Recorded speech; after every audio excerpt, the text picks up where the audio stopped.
Hello everyone, Professor Thompson here. It's been a little bit since I posted a video, but I have been responding to several of your individual emails and concerns. It is October 4th. I figured I would post a video with a couple reminders for you as we approach the Unit Number 1 deadline. So please don't forget that Unit Number 1 is due on October 7th. Again, Unit Number 1 is due October 7th, so it's pretty close. Some technical pieces of Unit 1 closing. The video is due to be uploaded by 11:30 p.m., so make sure that it is in by 11:30 p.m. and uploaded by that time.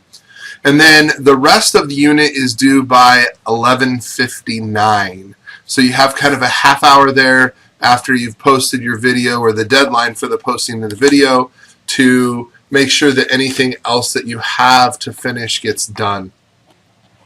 I think it's my biggest hope that you do not wait until right around that deadline. I think that you're in a much better place if the deadline does not concern you and you're working ahead and you're not trying to upload at the 11th hour, so to speak.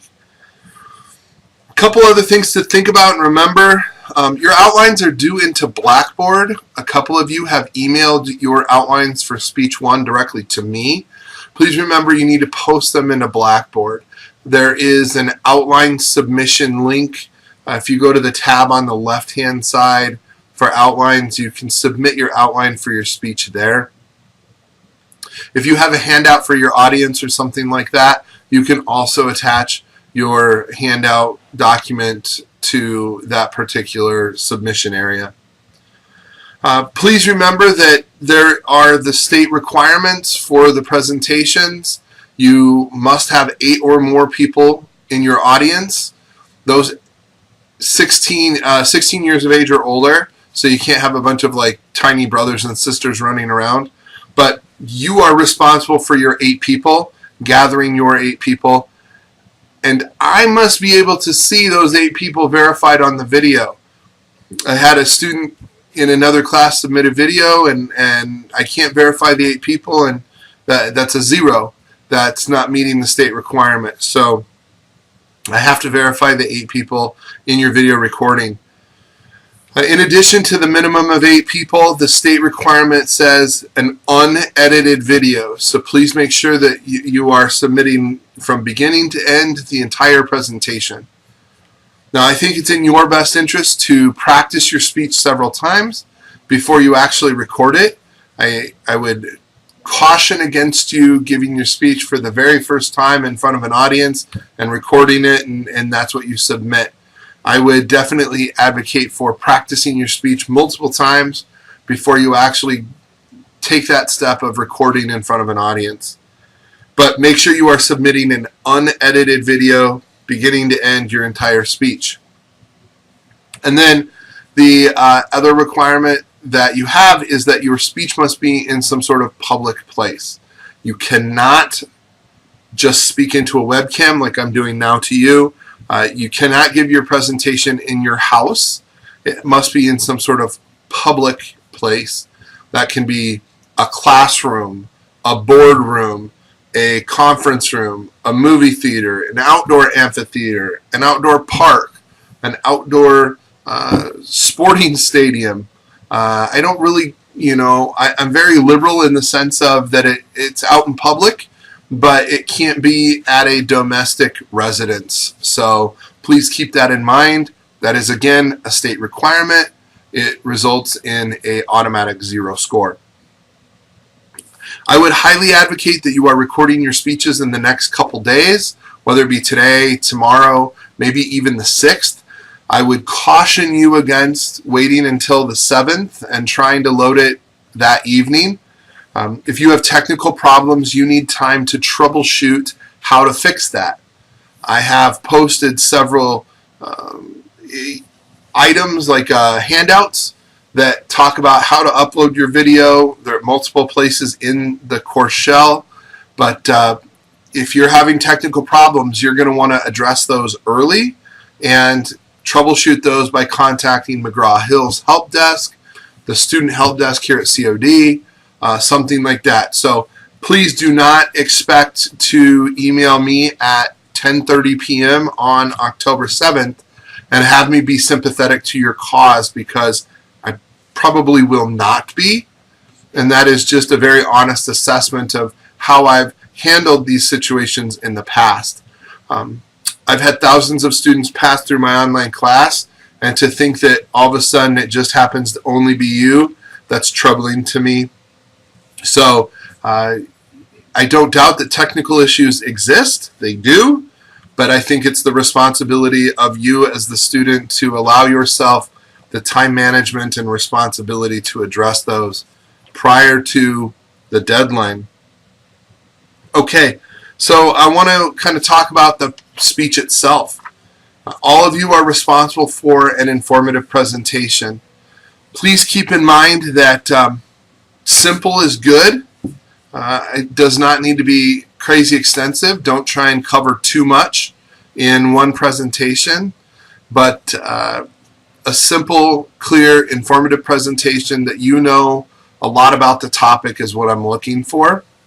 Make sure that you're having very clear, distinct main points, that you are transitioning clearly between those main points. Remember that you have to have 2 source citations, and that means orally citing some sort of source, magazine, book, news article, something in your speech. And I have the oral source citation handout posted in Blackboard on that. Make sure that you are sharing the information in a way that's consistent with a speech communication class. This is a speech. You are not reading. You are not in a reading class. And I think that that is one mistake that I notice heavily in the first presentation, is that students are in an online class and they're gathering their own audience, and maybe they think that they don't have to maintain eye contact with that audience or present in a manner that would be consistent if you were taking it face-to-face. Please know that I'm hoping that you secure the information, you know what you're talking about, that you talk about your information fluidly, that you are only using your notes or your outline as a reference to help move your speech forward if you need that guidance. Your outline is not a transcript. Your outline is not a word-for-word guide to your speech. So make sure that, again, that's why you practice your speech. You are not dependent or reliant on those notes. So, again, we are coming right up to the deadline. Make sure that you are finishing the modules for your chapters. That means the practice, the flashcards, the electronic questions that are at the conclusion of the chapter. Again, it's my belief that you should read the chapter, you should do the practice, the modules, and I've posted a video in the announcements on that. And then when you're comfortable, you take the quiz. If you read well and you do the practice questions, the quiz questions come from really the same bank of questions and the same types of questions as the practice. So you're almost guaranteeing yourself to score very well on the quizzes, which at the end of the day will help you.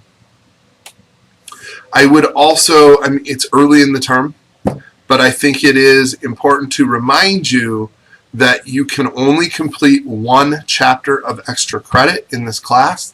So please don't waste your time doing all 3 extra credit chapters that may be posted in Blackboard.